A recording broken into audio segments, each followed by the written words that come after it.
ओशो आनंद धाम, माधोपुर पठानकोट, रावी नदी के किनारे धौलाधार की पहाड़ियों की गोद में एक ऐसा रमणीय स्थल जहाँ पर आत्मा से परमात्मा का मिलन करने हेतु देश विदेश से लोग उपस्थित होते हैं।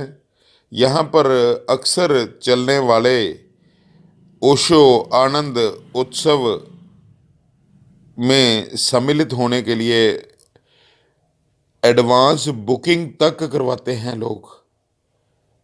कितना रमणीय स्थल है यह, कितना शांत प्राकृतिक वातावरण यहाँ मिलता है। यहाँ पर प्रकृति के चाहवान लोगों के लिए अलग ही अनुभूति पूर्ण वातावरण उपलब्ध है। आइए एक झलक देखते हैं ओशो आनंद धाम, माधोपुर पठानकोट, पंजाब की।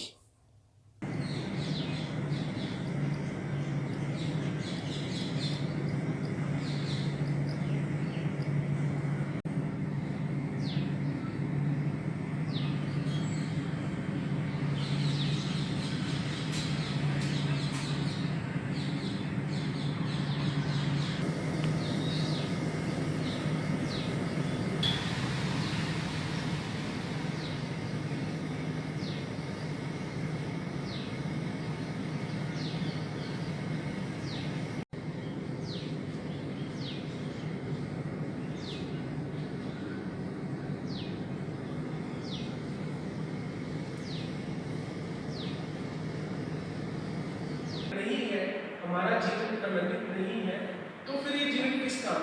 नीरस है। जीवन में कोई रस नहीं। रस तभी है अगर जीवन में आनंद है, नहीं तो जीवन तुम्हारा नीरस है। और हम अपने जीवन को नीरसता में ले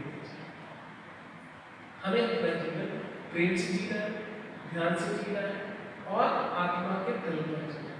जब तक हम मन के तल पर जिएंगे तो हमारे मन में विचार होगा, चलते ही रहते हैं, चलते रहते हैं, रुकते नहीं। कभी नेगेटिव, कभी पॉजिटिव। और विचारों से जो नतीजात वाली है वो सबसे बड़ी नतीजा है ध्यान। और बिना ध्यान के हम अपने जीवन में कहीं भी शांत नहीं है। आपके जीवन की शैली बन जाए, हमारा ध्यान जो है हमें अपने जीवन में उतार लेना। सुबह की व्याख्या घर बैठे बैठे किसको दिखा रहा था? सारे उनको, उनके पिता को, जो धृतराष्ट्र थे, उन्होंने सारे घर बैठे बैठे पूरी की पूरी कथा, उसकी पूरी कहानी जो उनको सुना रहा था।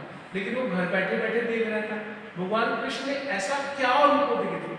तो ये अगर हम आज देखें, अगर हम मोबाइल पे वो देख सकते हैं, अमेरिका में बैठे लोगों से बातें कर सकते हैं, कनाडा में बैठे लोगों से बातें कर सकते हैं, तो फिर उस युग में कुछ साइंस और एडवांस नहीं होगी कि भगवान कृष्ण ने कुछ ऐसा उनको दिया कि जिससे वो चक्षु ऐसे दे दिए, ऐसे नेत्र दे दिए, जिससे वो घर बैठे बैठे सारा पूरा का पूरा युग देखकर उसकी व्याख्या जो थी धृतराष्ट्र जी को सुना रहे।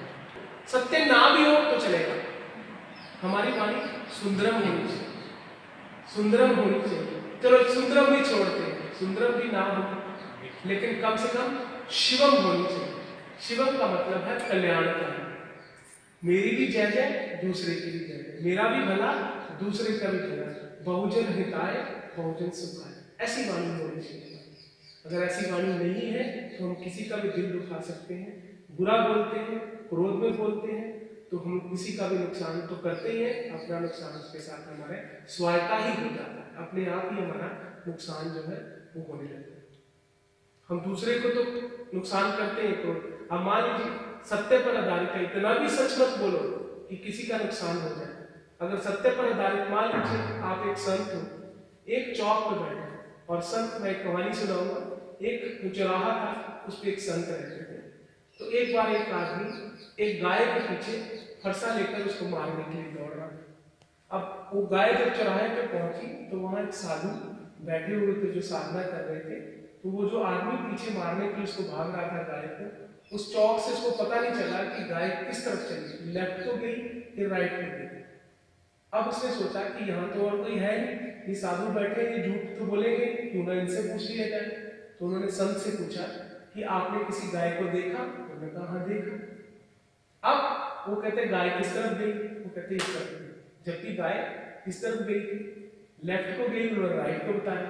अगर वो सही बता देते, सच बोल देते, तो क्या गाय की जान बच पाती, वो गाय को मार देता।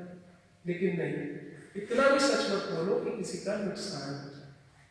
सत्याणकारी, अगर आप किसी के कल्याण के लिए कुछ बोल रहे हो, उसमें सुंदरता नहीं दिया तो चलेगा।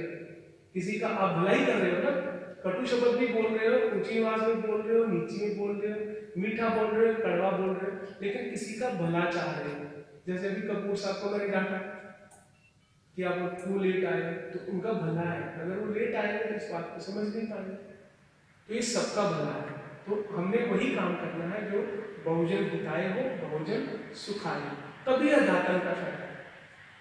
अपने चेहरे बदलने नहीं है, जैसा हमारा चेहरा है वैसा ही दिखना है, करेक्टर नहीं बिल्ड करना है, हमें शीलवानता में चाहिए, एक शीलवान व्यक्ति बनकर चाहिए। अगर करेक्टर बिल्ड करते हैं तो फिर हमारा नुकसान है। हमारा तो है ही दूसरे का चरित्र मत बिल्ड करो, सब लोग ऐसा ही कर रहे हैं आजकल। मैंने पहले ही आपको कहा कि जब भी जी चाहे नई दुनिया बसा लेते हैं लोग, एक चेहरे पे कई चेहरे लगा लेते हैं, जैसा है वैसा ही दिखता